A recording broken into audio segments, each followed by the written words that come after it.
Muzammil decoration centre, اور اس میں سارے ڈیکوریشن والے بھائی صاحبان خالد صاحب سمیت سب موجود ہیں الحمدللہ، کوئی بیٹھے ہوئے ہیں کوئی کھڑے ہوئے ہیں۔ یا الہ العالمین، ہم یہاں کھڑے ہیں، وہ دن بھی دکھا ہم روضہ رسول سرکار کی گنبد کے سامنے کھڑے ہو کر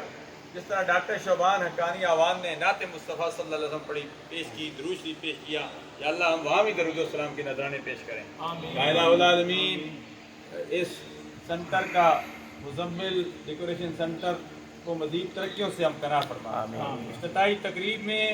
نوجوان بزرگ جو بھی حضرات آئے ہیں سب کے لیے دعا کرتے ہیں، اور جو کسی مجبوری کی بنا پر نہیں آ سکے ان کے لیے بھی دعا کرتے ہیں، یا اللہ سب کا مستقبل تابناک بنا،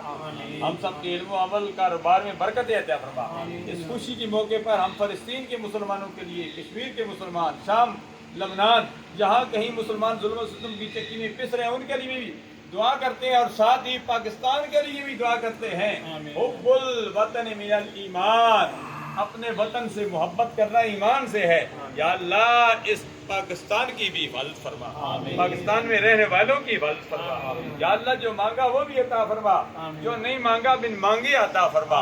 حسبنا اللہ و نعم الوکیل، نعم المولا و نعم النصیر، حسبنا اللہ لدیننا، حسبنا اللہ لدنیانا، حسبنا اللہ لمن قادنا بالسوء۔ سرکار عبد اکرام صلی اللہ علیہ وسلم کے حدیث ہے، القاسم حبیب اللہ، محنت کرنے والا اللہ کا دوست ہے۔ یا الہ اللہ، جو بھی محنت کرتے ہیں، جس حوالے سے محنت کرتے ہیں، صبح سے لے کر شام تک اپنی دکان پر بیٹھتے ہیں، ہوٹل ہیں، دکانیں ہیں، یا الہ العالمین پوری دنیا میں جہاں بھی محنت کرنے والے ہیں سب کے لیے دعا کرتے ہیں، یا الہ العالمین سب کے علم میں، کاروبار میں برکتیں مہربانیاں فرما۔ ونفوض امورنا الی اللہ ان اللہ بصیر بالعباد برحمتک یا ارحم الراحمین۔